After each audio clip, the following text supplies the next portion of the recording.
Pittsburgh Steeler Ryan Clark is considered to be one of the hardest-hitting defensive backs in the NFL. But it was his battle with sickle cell disease that made national headlines. I was in constant pain every day. Clark suffers from sickle cell trait, and in 2007 he suffered a sickle cell crisis during a game in Denver and had to be rushed to the hospital. Doctors removed his gallbladder and eventually his spleen. Blood from donors helped him sustain life. I know I was someone who is living today because people gave blood. Approximately 1 in 12 African Americans suffer from sickle cell trait, and while many don't experience any symptoms, intense exercise regimens, low oxygen levels in the air, and high altitude can often act as a trigger. Normal red blood cells are circular and move easily throughout the blood vessels.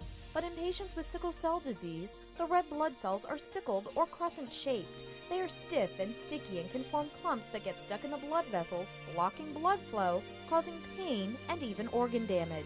Transfusing a sickle cell patient with blood from donors puts normal red blood cells back into circulation. Individuals of certain races have certain genetic makeups on the red cell. Outside of the ABO and RH blood groups, there's other markers on the red cell that are more common in certain races than in others. And so, for example, an individual with sickle cell disease, as many of these individuals are African American, donors that are African American have a much better chance of having a genetic makeup of the red cells that's similar to the individuals that have sickle cell disease.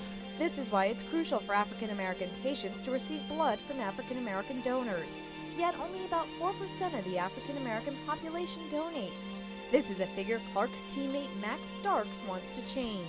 I would definitely like to hope that we can increase minority participation in blood donations, just because we have a lot of African Americans who come into hospitals that, as you see, that need blood products. On June 9th, Starks is hosting a blood and bone marrow drive in conjunction with his annual free youth football camp at Lake Highland Prep in Orlando. For me, having a teammate that's gone through that and being there, in Denver when it happened, and wondering why, Ryan couldn't fly back with us from Denver, it's something that, we want to make sure that people know the importance of this, because it's something that's a serious issue. It's because of what I went through, it's because of the people that took time out of their day to give blood to help me save my life. They'll never meet me, they'll never know me, and I think that's what's unique about this process. 1 in 3 Americans will need blood at some point during their life, whether it be to treat a disease or an injury. Benefits just outweigh everything.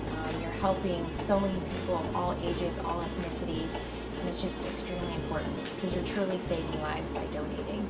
Football is a choice. You play football because you love it, but it's harder to deal with because I know that one day that's going to be over. So whether my fight with sickle cell, I know God, I have it for a reason, and when it's his time and when he's done with it, I'll be done fighting.